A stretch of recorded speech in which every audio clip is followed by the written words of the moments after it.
have to be virtual again today, but it is what it is. So we'll soldier on. And the first item on the agenda after my welcome remarks are status report from Chief Justice Hecht. So Chief Justice Hecht, take it away. You're muted. There we go. Good morning, everyone. Glad we can meet this way, if not in person. And we had hoped it would be in person, and perhaps next time it can be. We're planning on oral arguments at our court being in person in a couple of weeks. But we're kind of watching what happens to make sure it doesn't get any worse and that we can really do it. By way of an update, the court cleared the docket of argued cases by the end of June for the 7th year in a row, and we beat SCOTUS again for the 2nd year in a row, so we're proud of that. We're still waiting for the governor to appoint Justice Guzman's successor, but he's been busy with special sessions, and we think that will come before very long. Clayton has left the Office of Court Administration to take what he views as a promotion as the Vice President of the National Center for State Courts, and is certainly a good thing for the country. So while we are still mourning David's loss to us, we're proud of his transition to the national stage, and we look forward to working with him there. Mano Ramon, who is the longtime general counsel of the Office of Court Administration, is the interim director, and we're still in search for a replacement for David. Also, our public information officer, Osler McCarthy, retired on August 31st. We're looking for a successor for him, and one of our staff attorneys, Chuck Lord, retired after only 35 years service to the court, so we wish him well. We rolled out an email subscription service thanks to Pauline, and we're starting with rules advisories, but we'll be adding oral argument info and case summaries as we go along. So if you haven't signed up, please consider doing so and get the information as the court releases it. And also, just for the appellate lawyer insiders, the court's going to new opinion formatting starting this month, and so the opinions will look a little different as they're coming out. And Martha and the staff attorneys have worked very hard on that. We've issued 41 emergency orders so far. 3 are still in effect. Emergency Order 39 governs the Texas Eviction Diversion Program. It expires October the 1st, but will probably be continued to at least to the end of the year when the funding has to be, the federal funding has to be spent. Texas really has a nationally recognized eviction diversion program. Win-win-win-win program. It helps tenants in distress. It helps landlords by getting them paid. It helps the courts by getting these cases off their dockets, and it helps society by removing one more problem that the pandemic has caused for us. So really, Texas has been a leader in these programs. We've spent $100 million in the program and helped 12,000 households. So I and some other chiefs met with Attorney General Garland the other day by Zoom, and he's very supportive and trying to help us get funding as we go along. Emergency Order 40 is our general order that's something like it has been in place since March 13 last year, and it will probably be renewed October 1st again in some form, probably mostly the same. The order facilitates remote proceedings, and the justices of the peace tell us that they really need that authority and the authority to modify trial and pretrial related deadlines to help with their dockets and their backlogs. So other courts do as well. And Judge Schaefer's been very helpful in consulting with us on what should be in the order, as well as Judge Miskell, Judge Ferguson out in West Texas, and the presiding judges have all had input into it and are continuing to have input. And we want the courts to be able to function as well as they can in these difficult circumstances. And then we just signed Emergency Order 41, which will extend the deadline for the payment of state bar dues, just as we did last year, to October 31st from August the 31st. So give everybody a little breathing room with respect to their bar dues. One new emergency order relates to Operation Lone Star. You no doubt noticed in the media that the governor has declared a state of emergency, a state of disaster, in the border states, and launched Operation Lone Star to combat smuggling of people and drugs into Texas. Involves arresting people who are on private property without permission for criminal trespass, and processing them through the state criminal system, and then releasing them to immigration authorities. They started out in Val Verde County, and then to Kinney County, and now it's 3 other counties, 5 altogether. They started arresting about 5 people a day or so on average. Now it's up to about 50. And the judges in those counties need help in arraigning people who are detained. And so I've assigned judges from around the state to help with those arraignments virtually, and they've done an outstanding job. And the presiding judges help select those judges who are handling these cases. And then the emergency order that we just signed alters the red tape procedures that pertain to appointments of indigent defense counsel, so that counsel can come in from out of county, for example.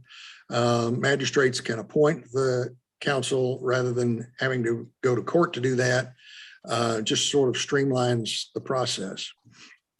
And this, of course, is not a comment on the operation itself. We're just trying to make sure that the courts are handling their responsibilities well in those circumstances, so that everybody's constitutional and due process rights are being observed.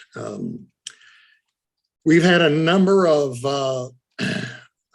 changes to rules. We have finished looking at the changes in Rule 145, which governs excusing indigents from paying costs. It's effective September 1st, day before yesterday. And basically it creates certain categories of evidence that are prima facie proof of indigence, and requires that, I think this is a really helpful change, requires that trial courts designate the portions of the record, reporter's record, for appeal. Court reporters have a legitimate complaint that oftentimes an indigent will request the entire record in a very lengthy proceeding, and when it's not needed. And so this will help minimize that burden on the court reporters in civil cases. So that's done. Rule 199.1, also effective September 1st, ensures that court reporters can administer oaths to witnesses remotely under specified conditions. Rule 107, the return of service rule, also effective September 1st. It shortens the time to obtain default protective orders in family violence cases as directed by House Bill 39 in the last session.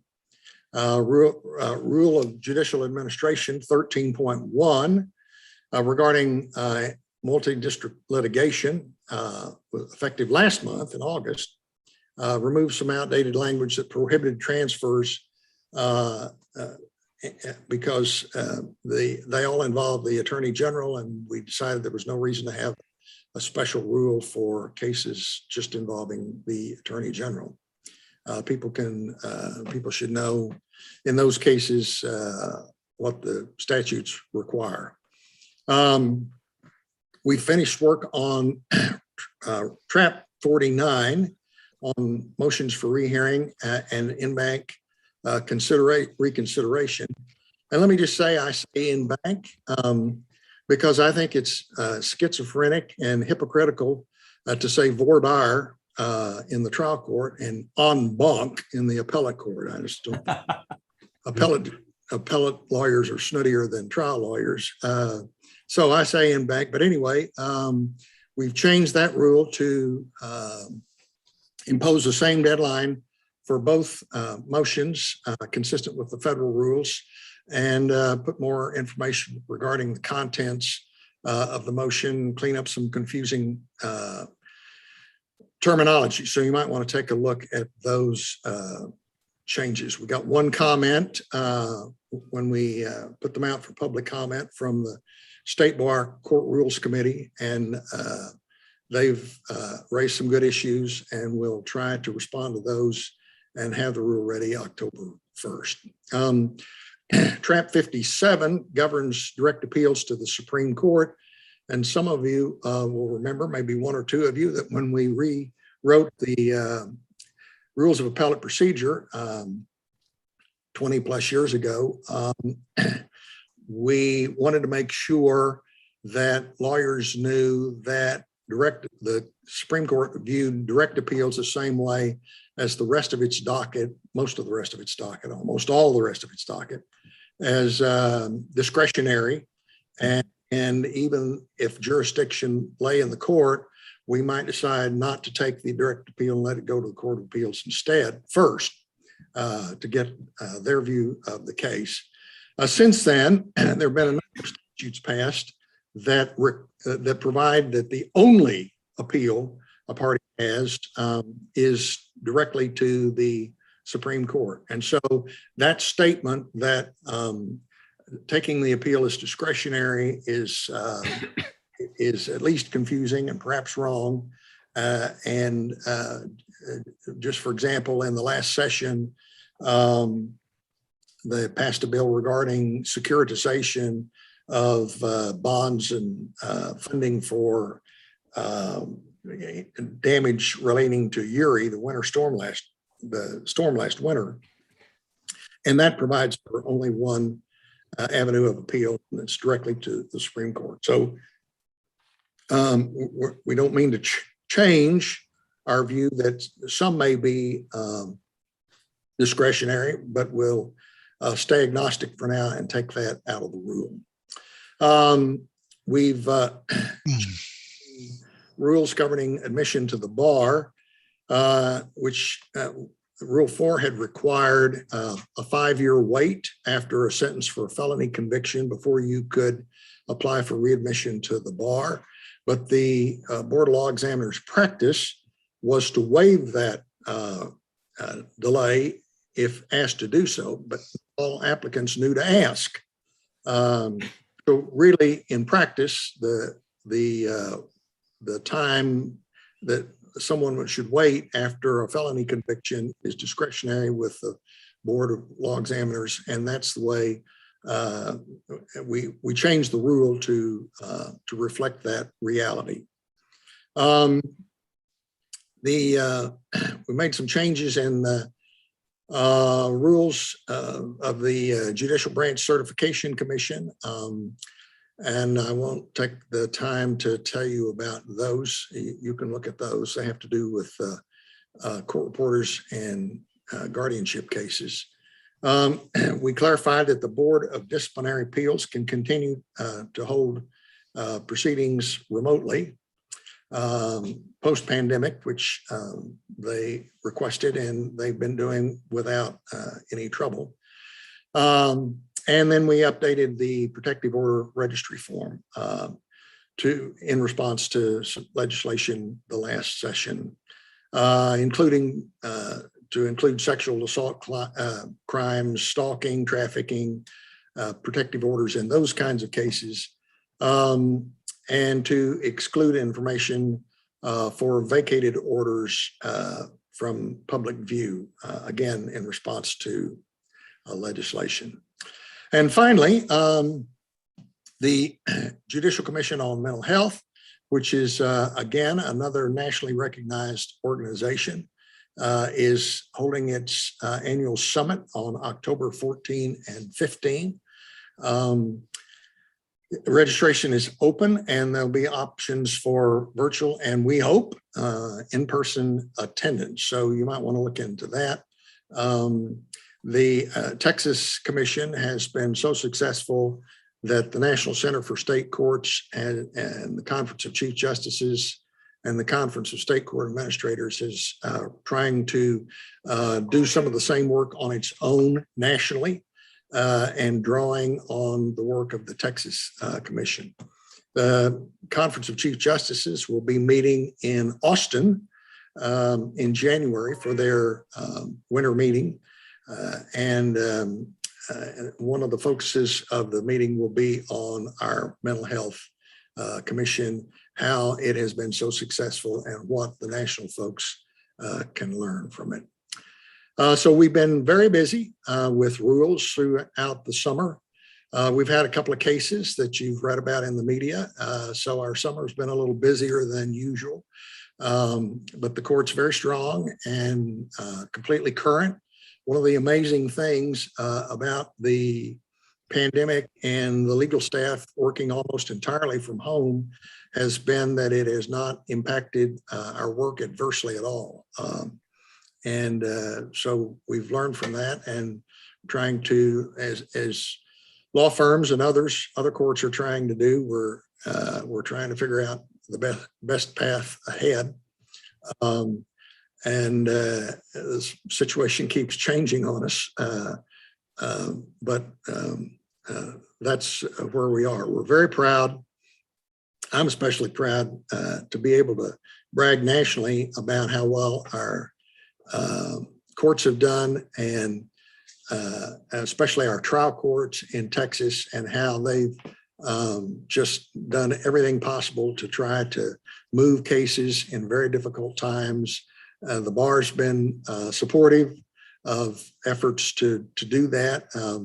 So we really, we're behind. There's no question. It's going to take some hard work to catch up, but we're working on that.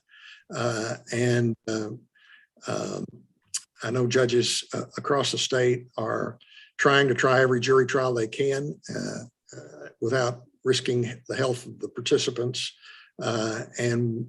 We just have to work through those issues. But for now, Chip, that's my report. Well, thank you very much. Other than that, though, you haven't done anything over the summer? No, we've had our feet propped up and yeah, on the beach. Yeah. Thank you, Chief Justice Hecht. Justice Bland.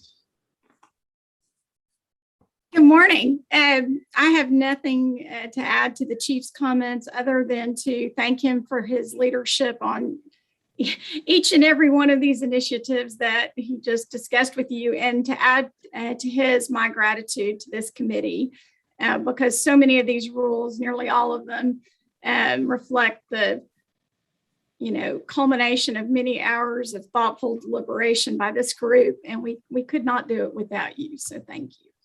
Yeah, thank you, Justice Bland. And as a measure of how hard we've been working, I received about 30,000 pages of stuff last night. as with all of you. And I'm sure I stayed up late, frankly, reading all 30,000 pages. So I'm sure that we're going to have a meaningful discussion today. And to kick that off, Jim Perdue from Houston, the chair of our seizure exemption rules and forum, and he has organized a very informative session for us to guide us in our work. Jim? Thanks, Chip. And I apologize for everybody for the document dump last night. Part of my experience this past session teaches that I think that any legislative process and any probably likewise rulemaking process of this ought to bring together the affected constituencies to be thought leaders and explain the issue. I'm not a debt collection lawyer, and my pro bono work has only been family law, so this was a new area for me. And so you're not going to hear Jim Perdue on turnover and garnishment. You're going to hear people who actually do it and understand it, hopefully, to work through the issue. But for whatever reason, I got entrusted with this subcommittee because of my repeated inability to stay away from Austin and see the legislative process up close. And what comes to you right now is part of the interaction of that branch of government with this. There is a House Bill 3774 is the omnibus courts bill. It is essentially the catch-all vehicle for kind of the non-controversial legislative actions that would relate to the judicial branch. And so, no question about creating a new county court in Hidalgo, no question about some magistrate judges in criminal proceedings, et cetera, et cetera. It interacts with the Texas Judicial Council very closely, and kind of that bill then moves through session, monitored by my little association to make sure there is nothing untoward buried in it. But you're looking at like an 85-page bill of generally agreed to issues. In the June referral letter that was sent to everybody, that bill is attached, but it may have been circulated twice. And I don't know that I want to do share screen because I kind of want to jump into things with y'all, but we're looking at section or article 15 of that bill, which is page 61 of the bill. It is page 245 of the PDF that was sent by Shiva on June 1st with the chief's referral. And so what we have today is something that the committee has confronted in the past, and this happens, and that is a legislative enactment that gets dumped into the government code, and it says the Supreme Court shall adopt rules. This is how we got expedited trial. This is how we got fee shifting. This is how we've had a couple other things that have happened over the years where they write a bill, they put it in the government code, and they direct the court to pass a rule. This particular issue then essentially is a directive by the legislature living in the government code now to write a rule by May of next year relating to exemptions from seizure or property. If you read it, it's relatively simple. So the directive from the legislature in 37 in this article within the bill says that the court shall establish a simple and expedited procedure for a judgment debtor to assert an exemption to the seizure of personal property by a judgment creditor. Now that then references back specifically to section 31, the turnover statute. And then you have a subsection B, which also talks about rules that are necessary to implement this. And then subsection C, a form that is necessary to implement this. In other words, kind of intended to represent a mandatory form to be issued by the court, obviously intended primarily for pro se litigants that have been subject to a judgment and are now subject to a collection action, whether it be garnishment or turnover. All of this then has to do with the exemptions. In my quick study of this, there's a little bit of giddy up in it. This is not as clean as often the legislative process allows for in the addressing of things through rules.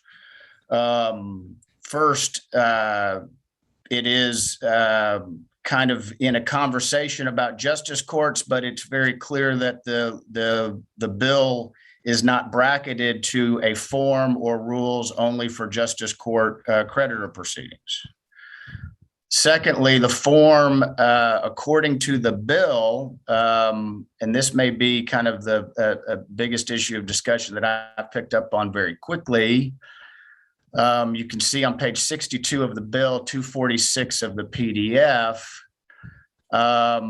in subsection B, it's contemplated that this rule and this form is going to list all exemptions under state and federal law to the seizure of personal property. That's line 19 and 20, page 62 of the bill.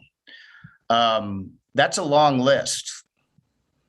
And so to get the entire list of exempt property in a usable form in plain English with a mandatory Spanish translation is an interesting project as well. So here ends the knowledge base that Perdue has, and his ignorance begins. And so therefore, I've got some much smarter people who understand this. Rich Tomlinson is here from Texas Legal Aid. And Craig Nowak is here, who is the kind of legislative affairs chairperson for the Texas Creditors Bar Association. I've been kind of collecting their thought leadership on this mandate and getting at least from both sides that I've not done my best imitation of Bob Bullock and sit them down at a conference table in a room and make them talk to each other in person, but that may come depending on what the chief tells me to do after today's meeting. Because you'll see, I think, and hear from these presentations that they take a different approach to this. They obviously and understandably come at it from a very different perspective and a different angle. But that doesn't change the fact that the responsibility for us as the committee and then the court is to craft a rule that complies with the legislative mandate, but also I think represents good policy and best practice. So I think the issue will be joined relatively easy for you between the presentation of Rich on behalf of the judgment debtors perspective, but obviously from legal aid. Craig has put some of his concerns regarding their proposal on the table in a memo that was circulated last night. Rich crafted an excellent kind of 10-page high-level memo regarding the proposal that was crafted between his group and Texas Appleseed. They have kind of a full package, and likewise the Creditors Bar has a full package for you to review. And I've been promised by Jackie that this is a start of the process. I've promised both of them that this is a start of the process. And I've informed both of them that this is a committee that loves to debate the number of angels on a pinhead. So we will take some time with this and we'll see what we can do to comply with the mandate and with the referral by the chief. So as David Evans would say, that is an extremely long-winded Perdue introduction of the issue. And I'd like to turn it over to Rich Tomlinson to talk to you about his perspective from the judgment debtors and the work that Texas Appleseed and Legal Aid has done. Rich? Thanks. Thanks, Jim.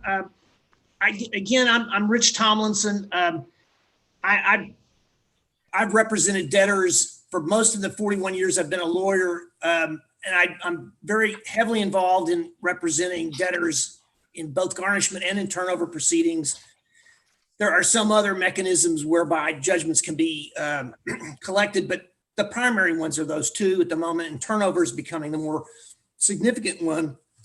I'm part of an ad hoc group. I work at Lone Star Legal Aid in Houston. I work with also Amy Clark from Texas Rio Grande Legal Aid, Ann Badur at Appleseed, and Professor Mary Spector at SMU Law School.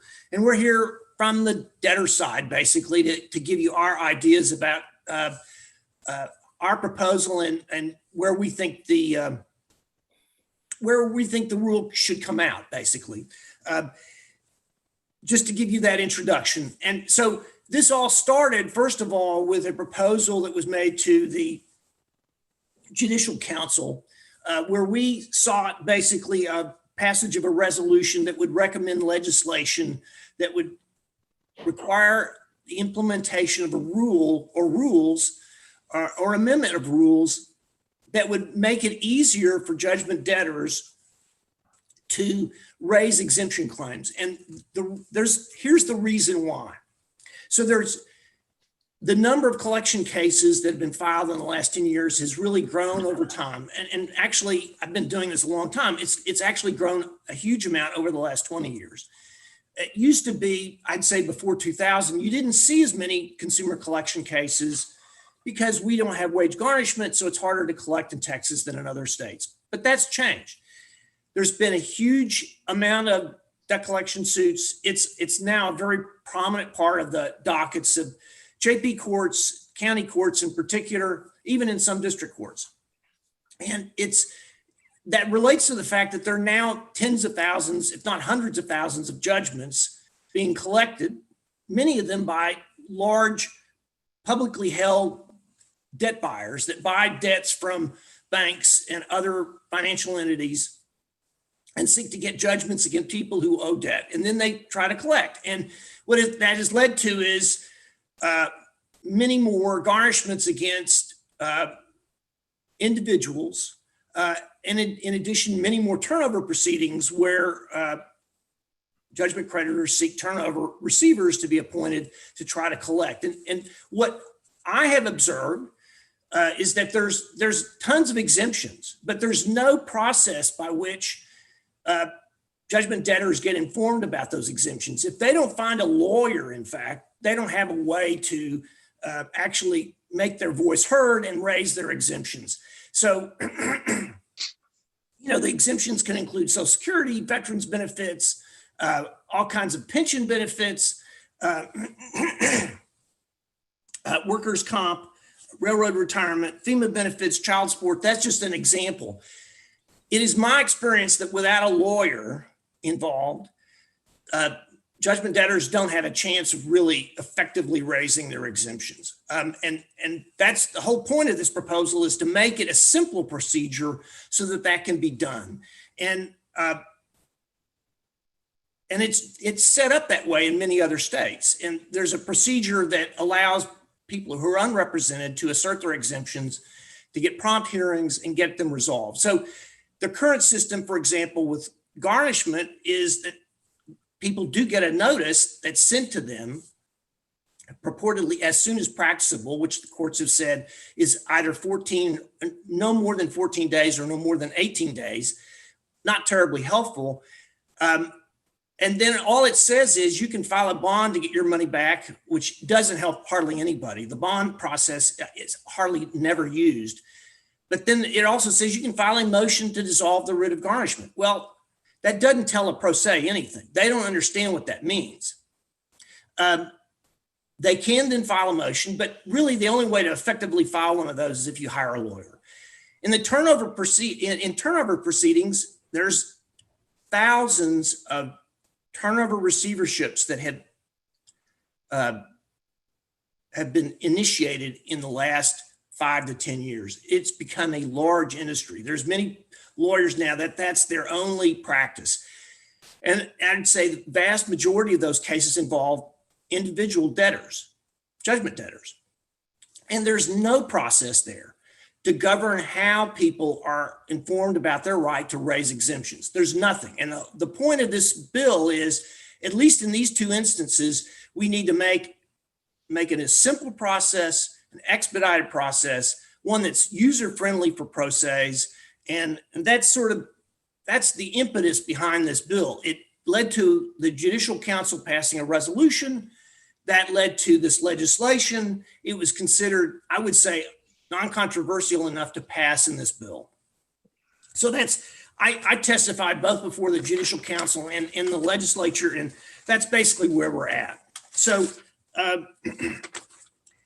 and underlying this, I want to add is that one of the reasons for pushing for this is that there's constitutional due process questions. There's a case out of Georgia in 2015. It's a Strickland case, Strickland versus Alexander, where they found that the post-judgment garnishment system in Georgia was unconstitutional, in part because they didn't have a notice that would inform judgment debtors about their exemption rights. There was nothing that told them about their exemption rights, much like our current system.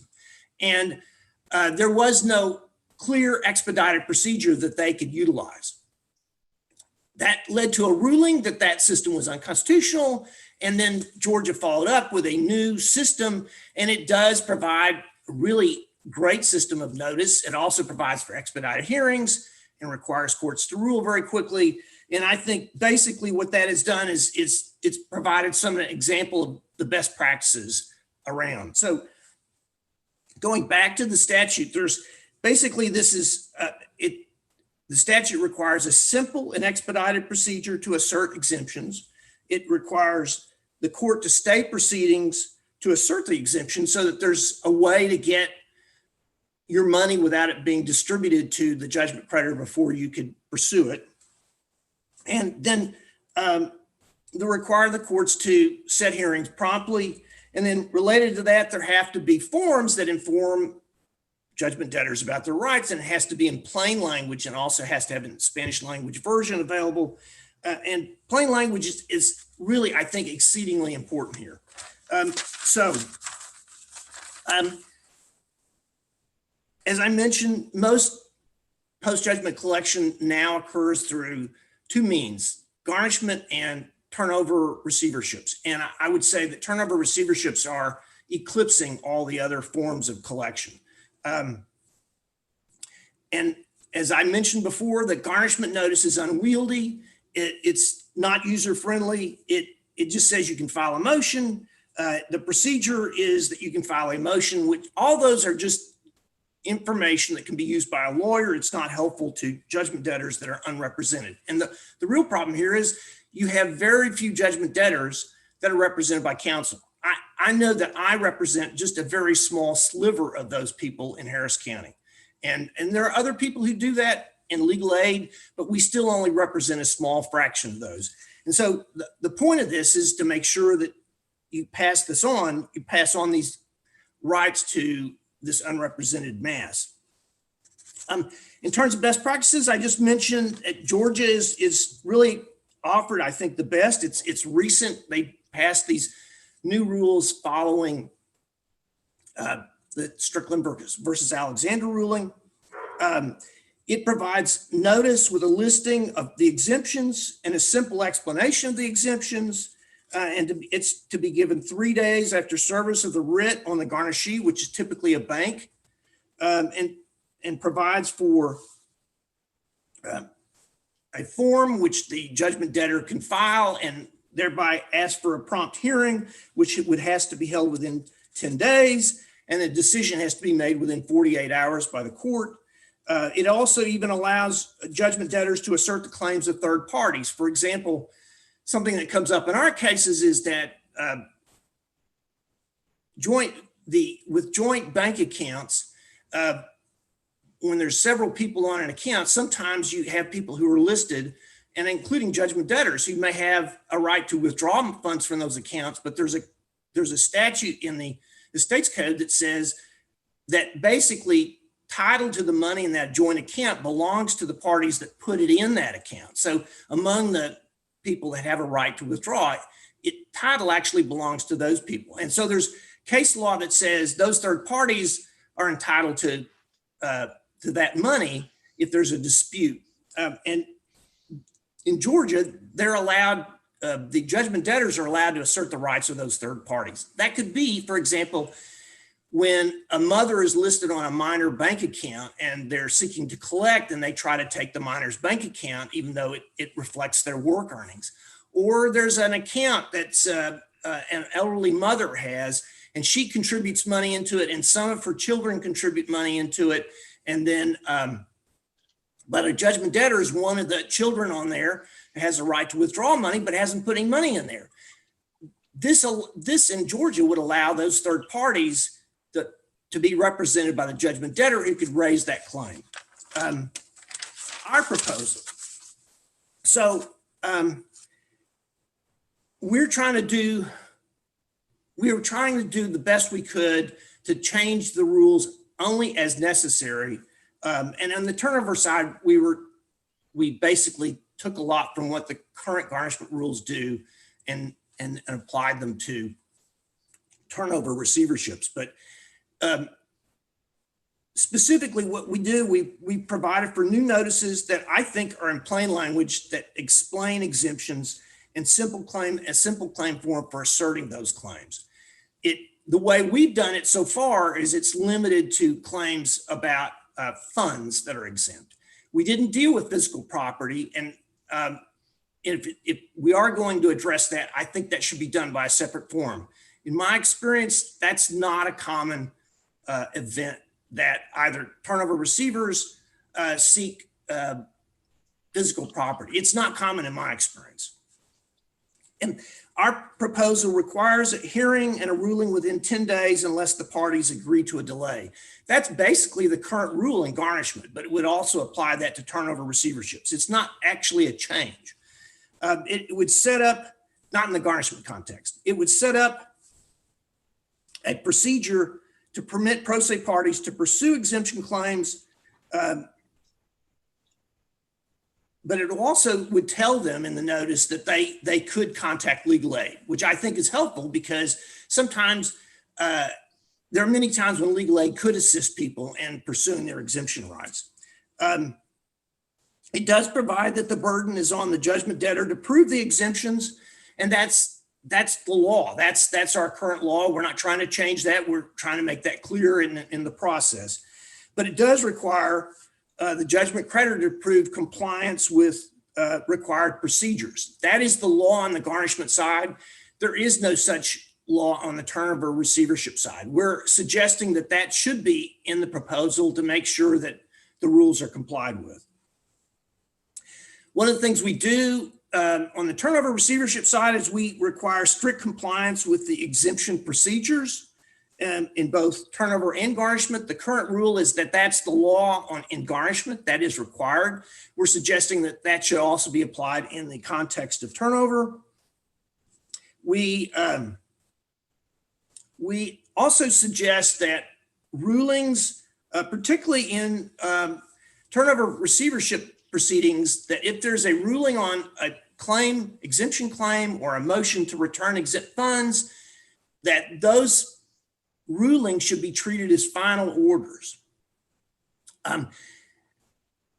This is a real issue, and I think the Supreme Court has even had to work hard on figuring out which turnover orders, which are post-judgment, are actually final orders that can be appealed and which cannot. But and I've run into it. I've gotten sort of varied responses from judges about whether or not a ruling on a motion for return of exempt funds can be appealed from JP court to county court. We would like the court to arrange for that because we want to make sure that there's a way that people can challenge rulings that are contrary to the judgment debtor from JP court, at least from JP court to county court, if not farther up. And one way to address that is to put it in the rule itself. there's a recent case where the Texas Supreme Court has dealt with this. It's given some definition about when turnover orders can be subject to appeal and what not. Alternatively, if you don't have that, then you can do a mandamus. My only point here is that it's in the interest of judgment debtors to have a way to at least appeal from JP court to county court. And one way to address that is to assure something in the rule that says these are final orders, because they really will. Typically, the only real issue that the judgment debtor can raise in a post-judgment proceeding like a turnover receivership is an exemption matter. And if it's the only matter, I think it could be easily considered as a final order. It also requires strict compliance with the procedures. That's both in the garnishment and turnover context, and that is the current rule in garnishment. We're asking that be applied in turnover as well, because really they're very similar. And that's basically what our proposal does in short. I mean, I've written a memo that members of our group have also contributed to, but in terms of how it affects current law, let me just briefly address that. It basically provides a wholly new procedure in turnover receiverships. It requires notice of exemptions, a claim form, a prompt hearing. None of that is provided now. There is no explicit procedure in turnover receiverships at all to address exemptions. So that is a change in the law. The garnishment notice in Rule 663A is changed. So the big change in the garnishment side is it's going to give notice of the exemptions and give people notice of their right to make an exemption claim, and it provides a form for doing so. The actual garnishment hearing procedures are not changed much. We include the same notice requirements, which can be 3 days or less if the court wants, that there has to be a ruling, a hearing and a ruling within 10 days after the motion or exemption claim is filed. And so that is not a change.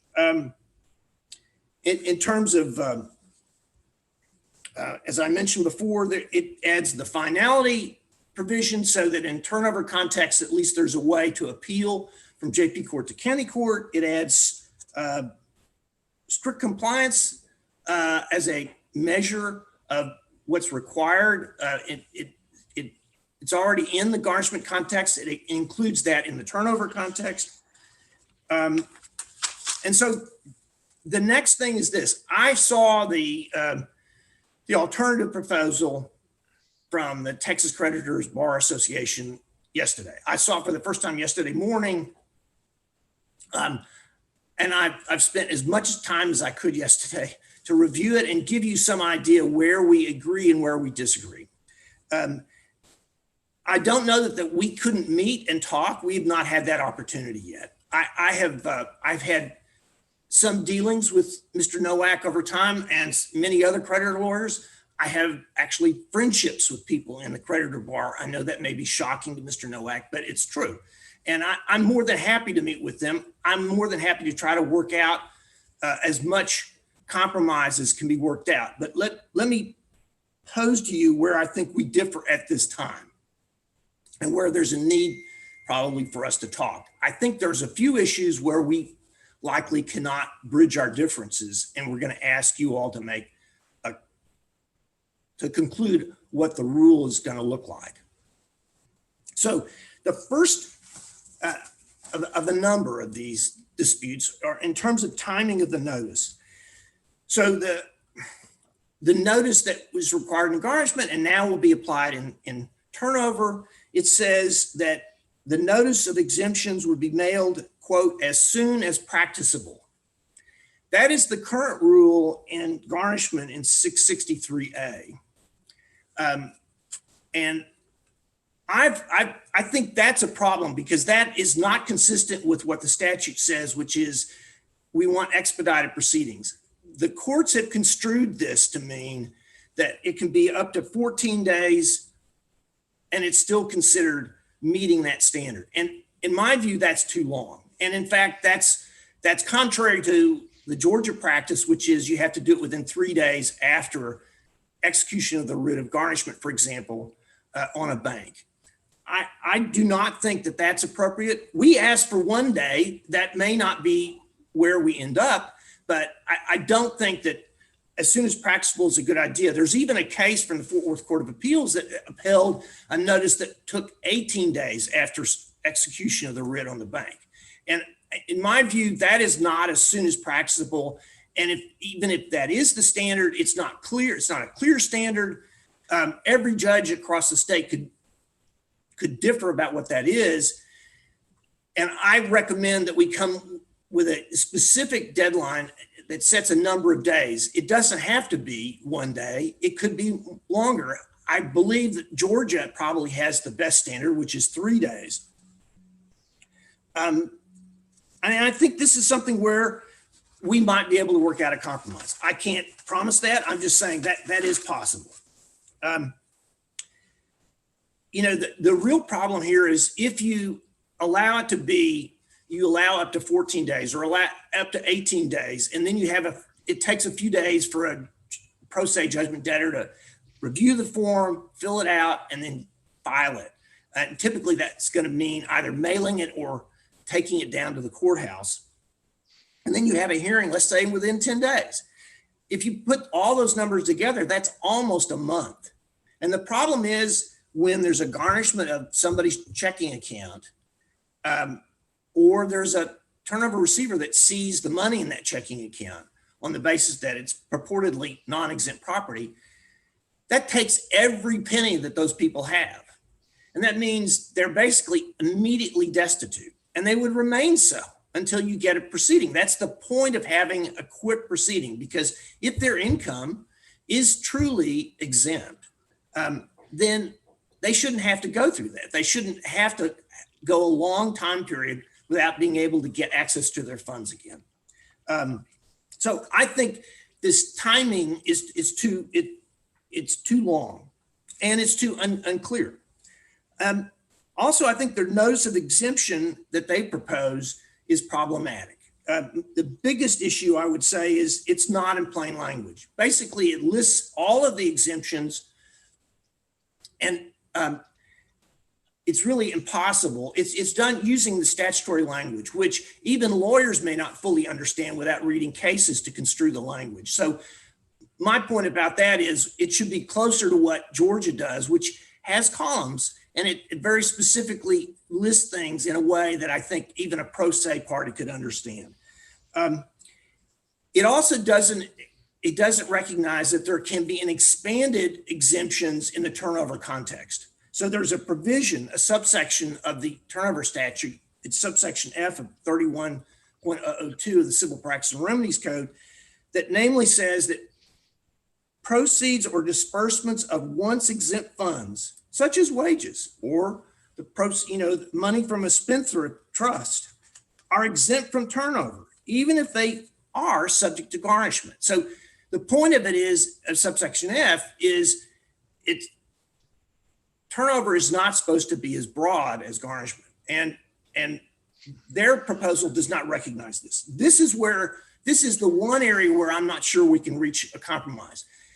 We think there's very clear law supporting our position. They think there's law supporting their position. I don't see that we're going to be able to, I don't know that we're going to be able to get past that. The other thing that's in their claim form is they have all of the exemptions for both funds and for physical property all in one form. I see attempts to recover physical property as a way to collect on judgments very, very rarely. I hear it talked about occasionally, but frankly, I don't know that I've seen any actual attempt to collect a particular piece of physical property from an individual, because our exemptions are so broad under 42.001 and 42.002 of the property code. So I propose that we have a separate form for that. And if they are seeking that kind of property, they should be getting that notice. If on the other hand, it's funds, there should be a form like the one we have proposed. And that's going to happen, I think, 99.9% of the time. So In addition, the Texas Creditors Bar Association proposal only allows 10 days after the date of mailing of the notice to the judgment debtor to file an exemption claim. And then if they don't make that time period, they basically waive their exemptions. We are very strongly opposed to this, particularly the waiver provision. We suggested, consistent with the statute, that money be held, for example, by a turnover receiver for a period of time.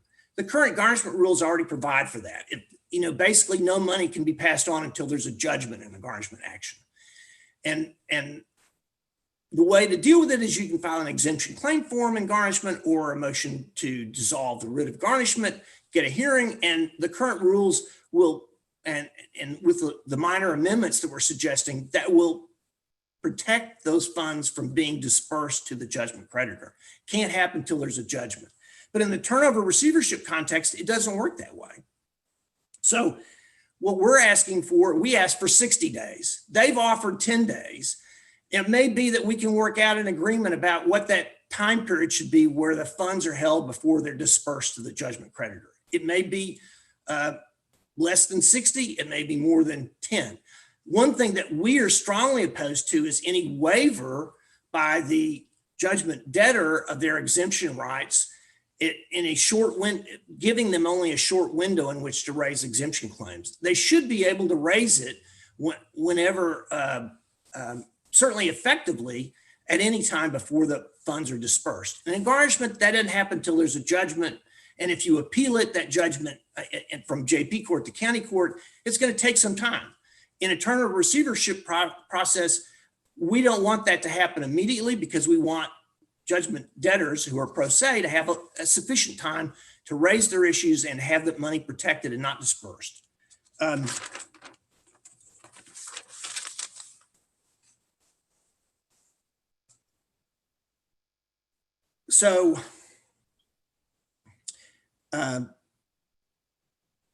Rich, you've done a great job of hitting all of the talking items that I put on your list by email yesterday. I appreciate it.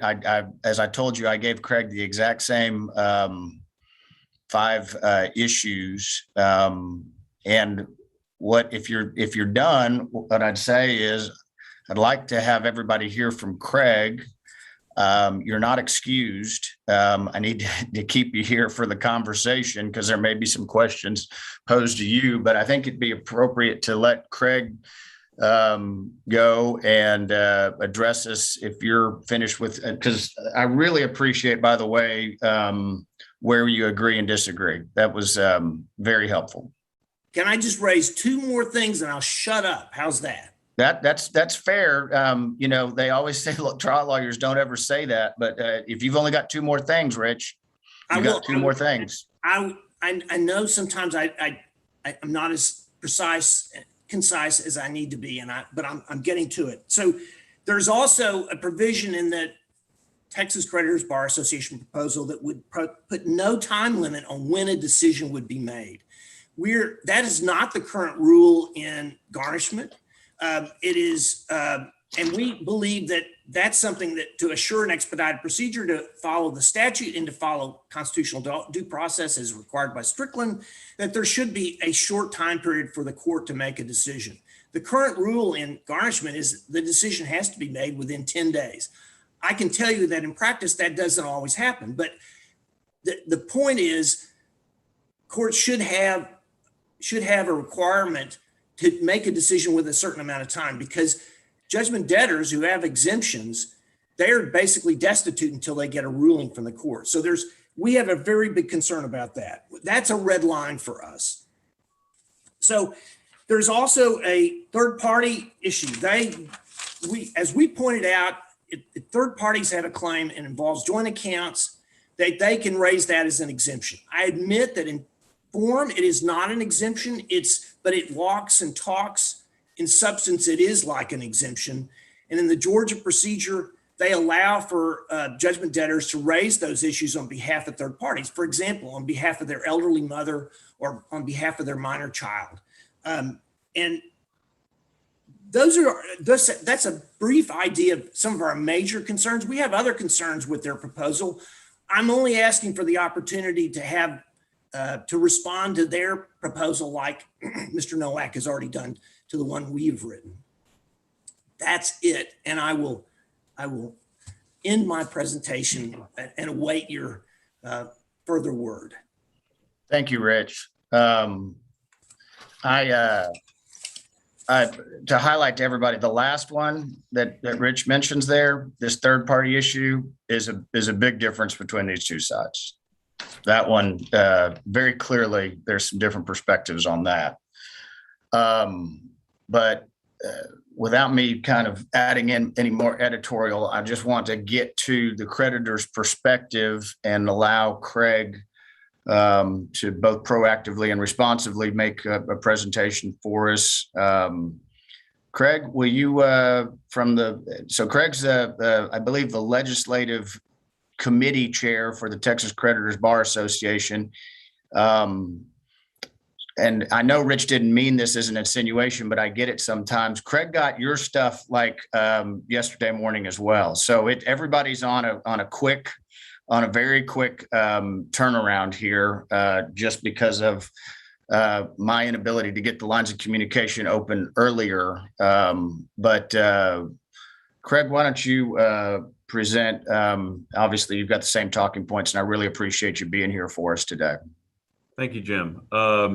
To speak for myself, even though I've been spoken at, I think, well by Rich over the last few minutes. I am Craig Nowak. I am here on behalf of both the Texas Creditors Bar Association as a board member and co-chair of the Legislative Affairs Committee. I'm also here as a board member of the Texas Association of Turnover Receivers. So I have been a practicing turnover receiver for the past 5 years. And the Texas Association of Turnover Receivers is an organization of professional turnover receivers who act under and are appointed under 31.002. So this is a joint proposal by both organizations. I believe this committee will be getting a submission later from separately the Texas Association of Turnover Receivers, a briefing about this topic. But for the purposes of this proposal, both the TXCBA and TATR join forces to get something in front of the committee. Although there is a lot of opportunity for enhancement and working together on this. Just by way of so the committee understands my background. I spent over 11 years in-house with major publicly traded debt buyers. I have, in fact, worked with them in-house on nationwide legal collections practices. And so I have spoke with attorneys in all 50 states, Puerto Rico, South America, the United Kingdom, throughout the world on their legal collections practices. I can tell you that it is absolutely true that Texas is a whole nother country when it comes to post-judgment collections, when it comes to a lot of things that we do. And so that does play a role in I think a lot of what Rich mentioned in terms of the kind of influences in what's going on in Texas statewide over the last few years. Personally, I'm excited to talk about this topic. This isn't a subject that frankly gets a lot of most attorneys get to deal with. It's a niche practice, but frankly, this is a system that happens beneath the surface, and it happens a lot. And I think one of the most important things that we really have to think about is that this is a process that really needs to function smoothly. We work in a capitalist society where there really has to be a functioning responsibility for judgments. If people do not respect judgments, then people don't pay, and then our interest rates go up, and then the access to credit dries up. So there is some real meat behind this. We really do need to get this right. Texas is one of only 4 states that prohibits wage garnishment, so it lends an increasing importance to what happens with other collection practices. And I think that's really why this mandate is here. So I think one of the questions that that Jim asked both Rich and me was, why was this mandate out there? I think it's a very natural concern when legal proceedings get to that aha moment, that shock moment. What I have seen time and time again in my 20 years of practice is that many people just don't want to deal with the fact that they have a judgment against them, that they have a claim against them, and they ignore it. They bury their head in the sand. It's a natural concern, whether they're afraid of public speaking, whether they're ashamed. They just don't want to deal with it. And unfortunately, it gets to the point where a judge has decided in a judgment creditor's favor, and it finally gets to the point where property has to be seized. And it does happen. I can tell Rich that he probably doesn't see it, because if they have property to be seized, they probably don't qualify for legal aid. But if anybody on the call is interested in a 2012 Kawasaki Mule with a deer feeder on the back, it is currently for sale for $5,000 pursuant to court order. But it absolutely happens all the time. It does get to that point. And that naturally leads to conversations. It naturally leads to that shock where there is an impact to what a judge has decided. And that obviously creates a concern that their rights are protected. And I think that was obviously the conversation that happened during the legislative session. And speaking as a turnover receiver, I can tell you that is the major concern that a turnover receiver has. And it is a natural topic of conversation when the turnover receiver is talking to the individual. What is the source of the funds in the account? Where did this property come from? Because you're trying to identify that situation. So when the mandate came out, I think one of the reasons why it got into the omnibus bill and why it wasn't controversial was because this is a conversation that's already happening. Probably not as much in the garnishment context, because that's a much more heavily mediated by the rules context. And it's actually it's a three-party conversation between the bank, the judgment creditor, and the judgment defendant. But that's actually one of the major concerns I have with Mr. Tomlinson's proposal. It is actually trying to throttle the best process that Texas currently has for encouraging settlement between judgment plaintiffs and judgment defendants. The garnishment process, as it currently exists, is absolutely horrendous for all parties concerned. It absolutely is. And anybody who's done one can tell you it is. It is costly to a judgment creditor who has already invested money in obtaining a judgment. You have to pay a new filing fee. You have to pay a deputy to serve a writ. You have to pay the bank's attorney's fees, and the bank's attorney's fees are uncapped, and they come out of the first proceeds. So let's say you find non-exempt property of the judgment defendant, you know where they bank, and you do a writ of garnishment, and you find $1,000 in there. If the bank's attorney's fees are $800, that means that you're only applying $200 to the judgment. You probably spent $400 to $500 getting the garnishment in the first place. If you get a judgment and garnishment, I'm sorry, I'm on a power saving mode. If you spent $400 or $500 getting the judgment, you get a judgment and garnishment for your costs. That means the defendant ends up owing more money than when you started the garnishment. The only person who won was the bank's attorney. The judgment creditor ends up with a greater amount due. The judgment defendant is out $1,000, and only $200 went towards a judgment that only went up in balance.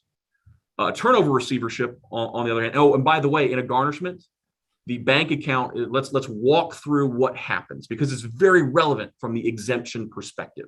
It's very relevant, especially as to a couple of key points where I think there are differences on the proposals, and very relevant to the rules that are going to be considered.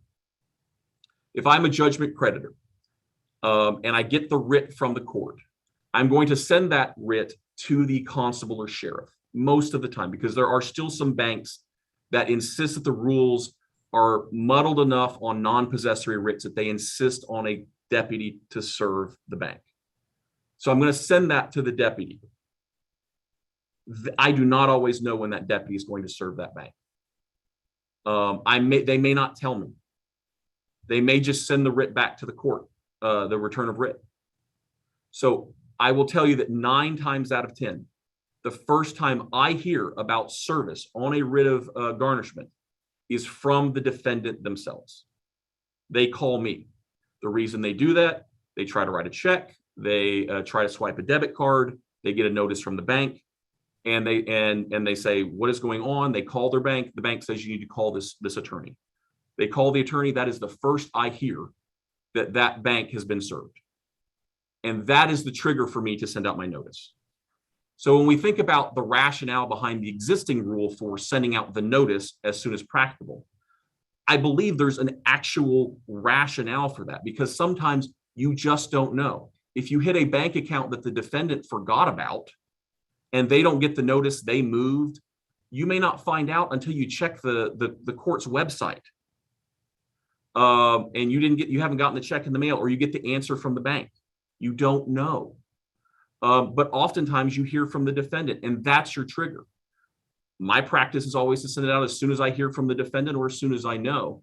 But you have to have that give, because you just don't always know. So you can't assume that the judgment creditor or the judgment creditor's attorney is going to know when service occurs. The reality is it's just not within the judgment creditor's control. If I'm in a turnover receivership and I mail by certified mail to the financial institution, I have no idea when that's going to be delivered. I'd much rather that notice be triggered based on the defendant calling me than me getting the green card back. That green card could get lost in the mail, but I can't make a presumption as to when the bank or the bank's registered agent, very likely, picked up that document. Or if it's a credit union that doesn't have a registered agent, when that bank vice president or president picked up that document. I don't know. So that's a very key difference, and something that we have to think about when we're talking about when that notice period has to start. There has to be some flexibility. Going to kind of where there's opportunity to agree. I think there's no turnover receiver is going to sit on a notice for an extended period of time. Maybe there's an opportunity to say as soon as practicable, but in no event later than. Right? There's obviously opportunities there, but there has to be some leeway given the fact that there's imperfect knowledge. So back to a garnishment. So we garnish the bank account. The judgment defendant calls up the creditor's attorney and says, oh my gosh, I didn't realize that it could come to this point. I would like to settle with you. In a garnishment, I have to say, that's great. I would love to work something out with you, but I can't right now. I have to wait for the bank to hire their attorney. I have to wait for that attorney to look at the account. I have to wait for that bank to then file an answer, determine their legal fees, and then and only then can I figure out what amount of fees I'm entitled to, and then we can start talking about things. If Mr. Tomlinson is concerned about an exemption claim, they can file an exemption claim, but the bank still hasn't determined the amount of their attorney's fees. And something this court would have to consider is, what is the bank's entitlement to attorney's fees as and among the exemption claim? But let's think again about the practical effect of the judgment defendant is that they say, well, what about my money in the meantime? It has to remain on hold for at least 14 days for the answer period in justice court, or 20 to 27 days in county or district court. So what is the practical effect of what the judgment defendant does in the meantime? They go and they open another bank account. So the bank hates judgment garnishments. Judgment creditors hate garnishments. Defendants hate garnishments. So hence the rise of turnover receiverships. There's nothing nefarious about it. There's also the fact that federal regulations have basically stopped creditors from adopting the old practice of simply continuing to give it to a collection agency. Nowadays, you can't sell a debt more than once, the major banks. You can't continue to dial and ask for the money after the statute of limitations in many instances. So it really has forced creditors to consider the legal option, because you can't just keep calling after 4 years or 6 years as applicable. So they have to go the legal route. Hence the rise in the last few years of the legal option. It is simply regulation has created this scenario. What has happened is the trial courts have turned, and the state legislature in 2016, by expanding turnover receiverships, have allowed trial courts to craft a turnover receivership remedy that really, yes, allows creditors to pursue bank accounts in a manner that is much better than bank garnishments. but it also allows a third party, the turnover receiver, to be inserted into the process, somebody who has the approval of the trial court and who is looking for the very issues that legal aid and that Mr. Tomlinson are worried about. And I can tell you hands down that is, I send every defendant within 30 minutes of talking to me, a copy of my order, a copy of the judgment, a frequently asked questions form, a form to fill out, and it's asking about the source of the funds. And then we're looking at documentation and we're having a conversation. And I have a conversation with every defendant about the source of the funds, what my initial determination is about the source of the funds, but their opportunity to object if they want to. And then what my decision is on that and whether or not we can work out a deal. Every order that a creditor gets me appointed on has in it language that I can negotiate a reasonable payment plan if, in my estimate, it is the best option to satisfy the judgment, so long as I don't discount the judgment, because that's what the judge decided was due and owing. That's beyond my power. What that does is it lets me, an independent third party, look at the defendant's situation and figure things out. So there's no real nefarious intent behind the rise of turnover receiverships. What it really has become is an effective tool to avoid the cratering of a defendant's financial situation in response to judgment enforcement, while allowing some actual judgment enforcement to occur in Texas, which I think, for many, many years, there just really wasn't an effective tool. So I think one of the major concerns of the creditors bar, one of the major concerns of turnover receivers is just not denying the only tool in the tool belt for a diligent creditor. And that's the legislative mandate behind the turnover receivership statute, is to put a reasonable tool in the hands of a diligent creditor. And what I fear most from legal aid's proposal is that it truly turns that tool into an unreasonable proposal. It is very draconian. It says you hold the funds for 60 days. It says that you, if the slightest thing goes wrong, if you delay by 1 day, if you don't send that notice out in that first day, you release all the money, even if it's non-exempt, and you send it all back, and everybody goes home. Even if the money was purely non-exempt, if you didn't comply with any law anywhere, you release all the money. So it's a very draconian setup that is designed, and I don't think that matches the legislative mandate behind 31.002, and it goes far beyond the legislative mandate of the omnibus bill. So what the creditors bar put together was a one rule, and what I do want to talk about that. I do think what can be accomplished with one rule.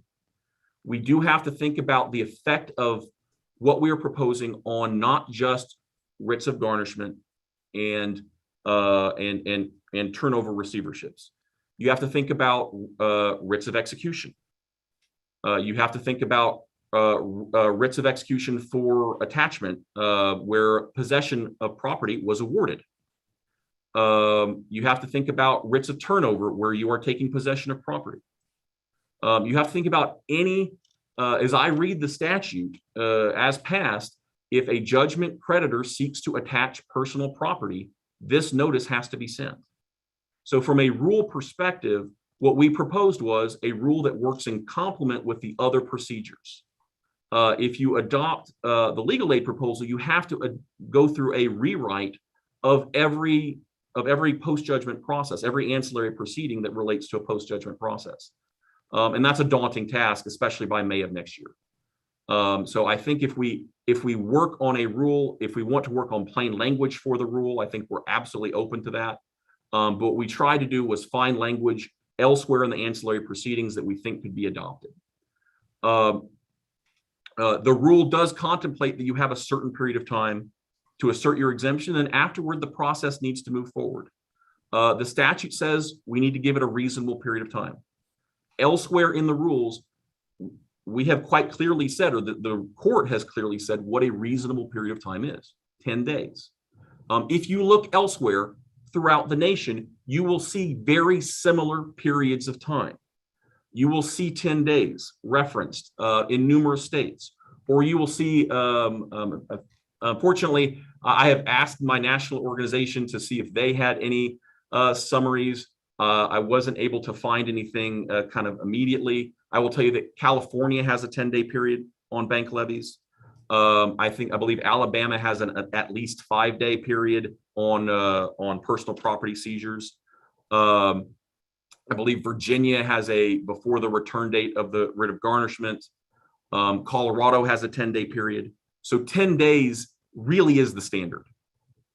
And to push it longer, to push it to 60 days I could not find any place that looks at 60 days. 60 days is outrageous when you consider that the judgment creditor by this point has already gone through so much. We need to give the judgment debtor a reasonable period of time.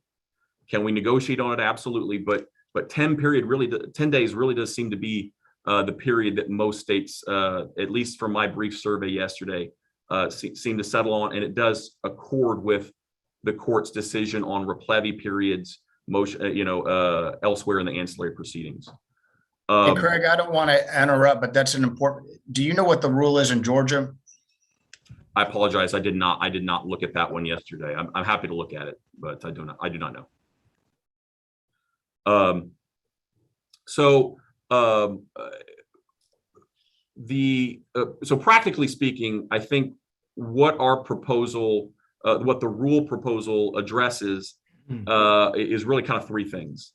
Is that both the rule and the notice need to be flexible enough to address both personal property and fund seizures.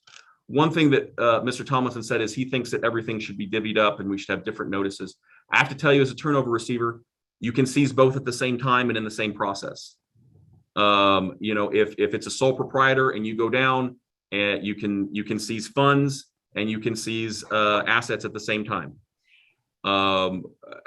Sending two notices, adopting two rules, and having two processes at the same time is too much of a process to have to deal with when you can boil them down and deal with one process. And I think it's really hard to do a substantial rewrite of every process when you really can. I think in our process, have one rule that handles them all. Second, I think we are trying to address the reality that the creditor or receiver is not always immediately advised as to when the property or funds are seized. So the defendant is the first to know. I would be delighted if we came up with some rules that gave us the ability to notify the defendant electronically. You will see in our proposal the opportunity for the defendant to elect to receive notices from the court or from us electronically, to indicate that they would like to be contacted about resolving it, to indicate that they'd like to participate in remote hearings. Anything we can do to get that process resolved, I think is in the best use of the court's time. At the end of the day, what really needs to happen to avoid clogging the courts is that the parties need to sit down and work it out. And that can happen very, very often. As Mr. Tomlinson said, oftentimes the only thing that really needs to be decided at this point is the issue of the property, right? Is it my mom's or is it mine, or is it exempt or not? That can be worked out on a phone call. It does not need to go through this process necessarily of file your exemption claim, have the court set a hearing, set up the hearing. We're already, I listened earlier to Chief Justice Heck talked about working through backlogs, adding to that burden, I think will have to happen with this process. But to the extent that we can mitigate that by encouraging the parties to get together, especially when a defendant is pro se, if we can add a checkbox that says, yes, contact me, I want to get this resolved, can go a long way towards getting this resolved. If I as a turnover receiver, usually I hear from the defendant, but if for some reason they send me back a response that says, please contact me, I want to get this resolved, we can usually get that off the court's docket. At a minimum, I can get the defendant to send me documentation that will then let me show up to the hearing, which may be on less than 3 days notice.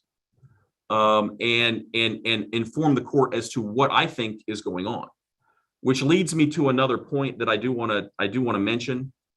Mr. Tomlinson is very insistent on saying we need a resolution within 10 days. The real struggle we have with this is, according to their proposal, the judge can decide this solely on affidavits without any documentary evidence, and the court shall make a determination and the money shall be returned, and that's it. And the problem is the judgment creditor and or the receiver is working at an absolute disadvantage and has no knowledge of the defendant's situation. Even if I'm a turnover receiver and I accompanied my demand for turnover of assets with a demand for documentation, the bank is not going to get me those documents within 2 days.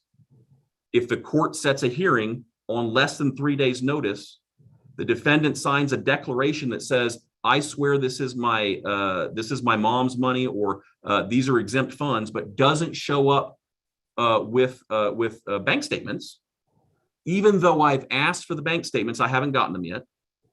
But their rule proposes that if their affidavit is uncontroverted, that's the only evidence the court can consider, and that the court shall decide at that hearing. There's not even any leeway for the court to say, well, let's wait for the documents to come in. When did the bank, Mr. Nowak, when did the bank say that the documents would come in?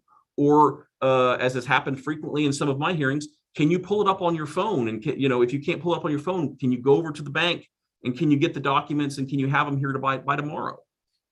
So what needs to happen is there needs to be some judicial discretion. There needs to be some ability for the judgment creditor or the receiver to be able to develop the facts, or else that is going to be a denial of due process to the other parties in the case. You can't have an expedited process with less than 3 days notice, but in any event, 10 days notice, where there's been no ability for discovery as to the issues at hand, and then a mandate that the court issue a final appealable ruling with no discretion to continue. So that's an extremely difficult thing for us to swallow. And one of the things that I think either needs to be changed, has to be changed. There's got to be some area for compromise there, but is unacceptable to us kind of as things are. So back to my prior point, the third point as to kind of what our proposal is trying to do is, again, to preserve one of the few remaining remedies that's available in the hands of diligent creditors. Mr. Tomlinson talks about this proceeds of wages argument. This is new law. There is no case so holding. If it were true, then people wouldn't be using turnover receiverships. There's one case they cite to. It wasn't a turnover receivership case. I forwarded Mr. Jeffries a article by Mike Bernstein, who's the president of the Texas Association of Turnover Receivers, that summarizes all the case law on this issue. The property code is very clear. Current wages are exempt. The Supreme Court has opined on this, what current wages are, what they cease to be when they get to the bank account. Proceeds means sales proceeds. This issue has never been held in a turnover receivership. So this is an argument that is an attempt to overturn or establish new law. And it really is an issue that is not going to find any agreement in this forum. It's an attempt to legislate in this forum. So that's going to be a sticking point, and definitely something that is probably going to remain a sticking point if it's going to be attempted to be addressed inside of a purely administrative notice form. What you'll see in our form is we are absolutely willing to put at the top the most important things that the court should be considering when it comes to bank funds. Social Security, veterans benefits, all these things are already protected by federal law. One other point I want to bring out is one of the things that courts are going to have to consider, and that this advisory committee should consider, is that exemptions lose their status over time. Homestead proceeds lose their status after 6 months.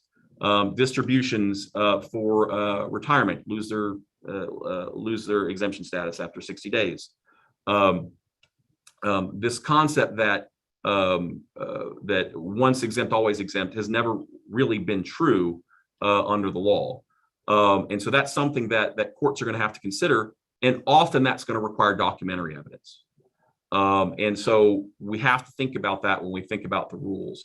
But we also, one of the practical realities is, one of the reasons this really isn't much of an issue day to day when it comes to people who are living solely on Social Security is that federal rules, as set forth ably in Mr. Tomlinson's memo, are Social Security, veterans benefits, all those are already protected by federal rule.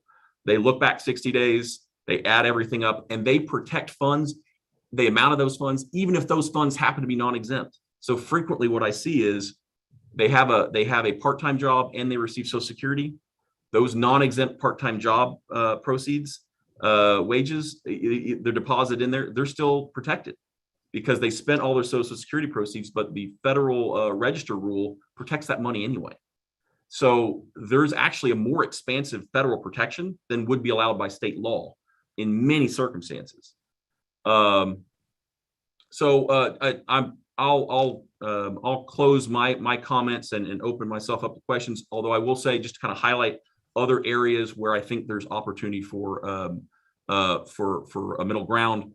I would be delighted to work on plain language rules and plain language exemption forms. I would caution the court and caution the advisory committee. The longer you make it, the less likely it is that anybody's going to fill it out. I have seen this over and over again in other states. If you turn, I understand the worry about just quoting the statute, but I was the one that took the first stab at this form. So if there's faults, it really lies 99% with me. It was 3 pages and I tried to condense it down. If you turn it into 10 pages because you were trying to make it plain English, your response rate will go down. If you can make it 2 pages, even if it is a little bit harder to understand, but if it is 2 pages, that is about the extent of what people will fill out. My receivership sheet that I have people fill out to kind of inform me about their situation, at one point I had it like 4 pages. I finally condensed it down to a front and back because that was about the extent of what I could get people to fill out. And so I'd encourage us to balance plain language with just kind of length. People get very daunted with 7 pages of instructions, which is what you would have to get to if you were to try and explain every single exemption with just kind of length. As far as the notice period, I do think there's some opportunity there. I think what you're hearing from the creditors bar and from the receivers is that we would love to send the notice sooner, which is kind of a strange thing to hear us say. But Mr. Tomlinson their proposal says a day after service. The only thing you're hearing us say is we just don't always know when service is. But if we set the standard with as soon as we know, or a reasonable period after we know, we're going to be fine with that. But what we can't agree with is that we have perfect knowledge of when service happened. And we also can't agree to the fact that service automatically means freezing, because that absolutely is not true in today's day and age. If we serve a large bank that it doesn't have its act together, it can sometimes take 3 or 4 days for them to process that bank levy or garnishment. So we need to know that it was actually processed. So there's opportunity there. There's no intent to just delay this thing to prevent people from asserting exemptions. We want to hear about it, but we need to provide some give there. And then I think there's absolutely, if there's opportunity there, to provide the notice by electronic means, if at all possible. I think we should embrace the possibility that if the defendant says, can you email this to us, so that we can get it immediately and start filling it out immediately and send it back to you. We would love to see that. Let's expedite this process. And if we can have the defendant at the same time opt into electronic service and opt into remote participation, we'd love to see it. Where we're not going to agree as much is traps for the defendant. What I do not want to see is somebody checking a box that says, I'm asserting the rights of a third party, or I'm saying I wasn't served, which is a proposal from the other side, in their form, and they think for a pro se debtor, they think that means that they raised it. And if they raise that in a form on garnishment or receivership issued 2 years after the judgment, that didn't do a darn thing. The court lost plenary power. It's not an appeal. It's not a restricted appeal. It has done nothing. And so what I don't want to do is trick the defendant into thinking they asserted a right that the judge can do nothing about at the hearing. But are there opportunities there where we can think about other things? We're open to that possibility. So with that, I'd open myself, I'd cede the remainder of my time back to the committee. Thank you. You don't have anything to cede, Craig, but thank you very much. I appreciate it. It strikes me that we've got judges at various levels who are more familiar with this, that may be worthwhile getting your weigh in on this. As you can see, this is not quite TTLA and TLR, but these are two sides that have very different perspectives on this issue. And I'm more than happy to continue to engage with these constituencies to work through proposals, but they're probably going to need guidance from this group as to where we want to go, Chip, what the court wants to do. That may or may not be part of the discussion today. Obviously, there are minds on this group that can either probe these two people or share their perspectives, especially the problem is I've tried to learn this relatively quickly, and it still glasses me over relatively easily. But I have taken down some notes as to kind of where the divide has been quite honestly explained, that they don't feel like there's a breach, but also where there's divide that they feel like they can have a bridge.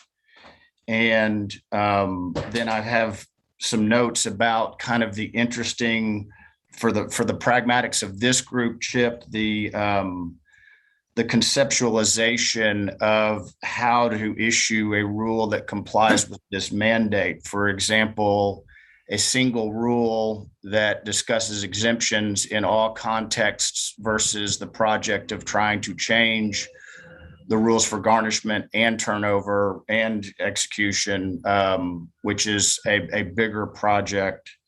The differences in the forms, it's interesting. I think Craig would probably concede there's better fair language in the debtor's form, but everything is listed appropriately in the creditor's form. And Craig, the history of this committee is we have tried to work through various forms that were supposed to be plain language. And I think this committee is not experts in plain language, but we get there eventually. But I think we would probably agree with you that 2 pages is ideal if we can get there. But that's a personal editorialization on utility. And then your point of a single form, which as I read it, is in the bill versus the debtor's perspective, which is multiple forms, distinguishing between institutional money or cash and personal property, which is a different perspective. For the group, the substantive kind of distinction that I have now learned, turnover receivership has become kind of the primary vehicle for a judgment creditor. And garnishment, because of all of its rules and perhaps just of the reality, is a bit of an anachronism. And the divide, the big substantive divide between these two groups is the debtors want to make turnover receivership look like garnishment. And that's a policy decision, right? That's a different substantive question than the exemptions that seem to be raised in the bill. because I think even Rich kind of concedes that the rule changes that have been proposed by the debtor's side that would exist in the turnover receivership rules are unapologetically designed to mirror more in line with garnishment. And that is a substantive discussion that really should live with this committee, and especially the judges or those of you that are more familiar with this area, because from my understanding, I don't know that that policy distinction was truly discussed as far as behind this bill. But again, I defer so much more to people who know a whole lot more about where this came from and this practice and what you do. So with Chip, with that, I think it's time for me to beg out and open the floor for you to run the discussion as chair. Yeah, thanks, Jim. The one preliminary question I have is, I saw that Ann, if I'm pronouncing her last name correctly, Perdue of Texas Appleseed was on our agenda, and she is apparently in attendance. Did you intend on calling Ann, or does she want to make any remarks or not? Ann said that she wanted to be here primarily as a resource. She recognized that Rich kind of was in the lead position. And so I didn't give her the floor, but we've had 30 plus minutes conversation from both of them. And I don't want to dismiss her in any form or fashion, but she's kind of on the Rich team. Yeah, I got it. And we'll use Ann as a resource. My thought, Jim, if it coincides with yours, is to give Lori, our court reporter who's with us again, replacing Dee Dee, a little break right now, and then come back and let's have a discussion and direct, anybody who wants to direct questions to either Rich or Craig or Ann can do so, and we'll take that up if there are things to discuss up until noon, and then we'll have our little lunch break, and then we'll turn our attention to the next agenda item, recognizing that we're going to bring this back as the first agenda item on our October 8th meeting. That will give everyone a little bit of a chance to digest all of this material that came in the last few days. So does that work for you, Jim? Yes, sir. Okay. So it is 10:44. So why don't we break until 11 and give Lori a chance to catch her breath here, and we'll come back at 11 and spend an hour or so